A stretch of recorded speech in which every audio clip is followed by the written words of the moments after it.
comment les parents s'entraident entre eux, comment on est un milieu de vie dans une maison des familles qui favorise que les parents puissent échanger entre eux en toute liberté, avoir de la latitude pour parler de leur réalité parentale et créer des liens entre eux pour favoriser les solidarités.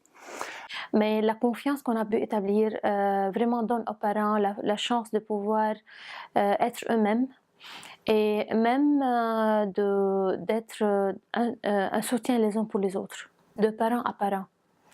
C'est vrai que ça se passe dans la présence d'un professionnel, oui, mais c'est devenu spontané, où des mamans soutiennent, en soutiennent d'autres, où maintenant, ce qui est nouveau, tout récent, ça veut dire après 2-3 ans, où des papas commencent à soutenir des papas. Et ça, c'était difficile, un peu difficile à développer.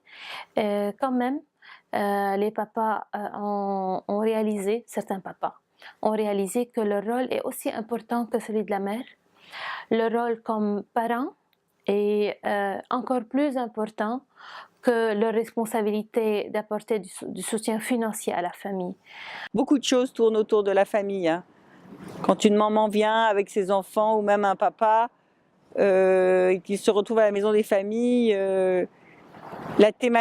toutes les thématiques liées à la famille sortent très facilement. Parfois de façon très anodine, mais à nous, équipe vigilante et encadrante, de rebondir de façon assez simple, par l'humour, par l'intérêt que l'on porte aussi à ce qu'ils vivent, de façon à ce que la conversation puisse alors s'ouvrir et puisse être discutée en groupe, bien sûr en veillant à une sécurité du groupe pour que la discussion puisse se faire. Nous aimerions encore faire quelque chose de plus, mettre ensemble tous les parents qui sont impliqués dans notre travail, pour que les parents puissent dialoguer ensemble entre eux et trouver ensemble des solutions à des problèmes qu'ils trouvent dans l'éducation de leurs enfants. Au début, donc, on essaie de faire des entretiens individuels avec les parents. C'est-à-dire pour identifier quels sont les points forts et les points faibles de cette famille, quels sont les problèmes vécus, quelle est la situation sociale et économique de cette famille. Et on essaie d'élaborer avec cette famille un projet de vie. Et par la suite, donc, ça se passe avec chaque famille. Et par la suite, on essaie de faire un travail collectif, c'est-à-dire on rassemble tous les parents et on essaie de présenter tout le travail qu'on fasse avec les familles, c'est-à-dire et présenter les projets de vie de chaque famille c'est-à-dire pour créer ce lien de confiance entre les professionnels et les parents et aussi entre les parents eux-mêmes. Donc je peux dire que le travail qu'on fait avec les parents collectivement donne de fruits.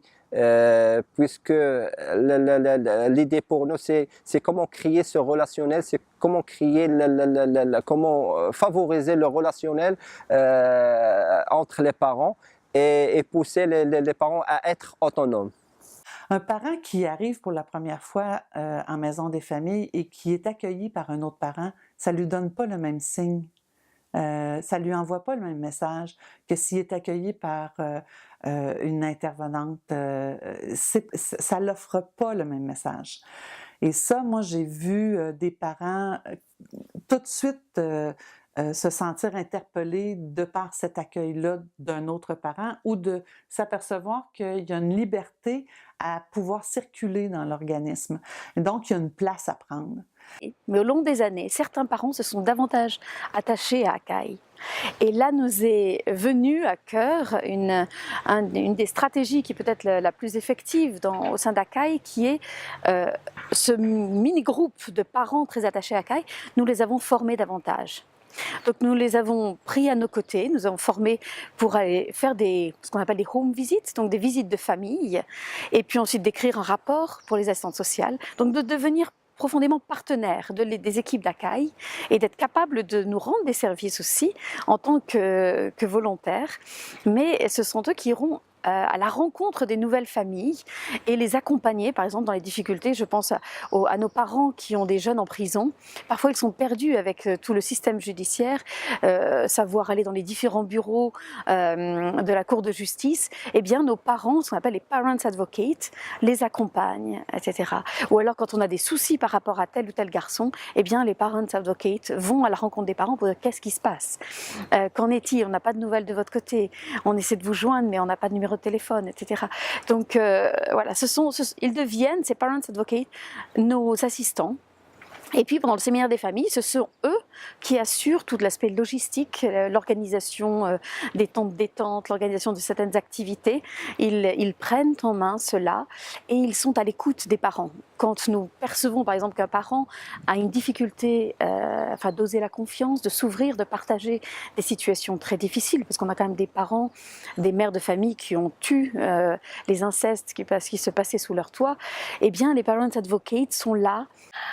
On a été surprise que les parents ont développé entre eux, surtout les mamans, un soutien entre elles, sans la présence du professionnel. C'est-à-dire, s'il y avait une qui est en détresse, il y aura 2-3 de celles qui participent au programme, qui vont chez elle pour la soutenir, pour avoir un café ensemble, et ils parlent et elles se partagent leurs expériences et elles expriment que c'est un grand soutien les unes pour les autres. Ce seront moins des menaces pour les parents. Le fait que ce soit parent à parent, eh bien l'ouverture sera peut-être plus simple. Et puis ils savent que nos parents advocates ont aussi vécu des expériences difficiles avec leurs propres enfants. Donc voilà, la relation est plus simple. Et puis aux Philippines, il y a ce caractère très joyeux et l'on aime ce qu'on appelle le chica chica, c'est-à-dire de savoir se raconter toutes les petites histoires du coin, les petits ragots. Et ça passe très bien. Et nos parents advocates sont très bons là-dedans.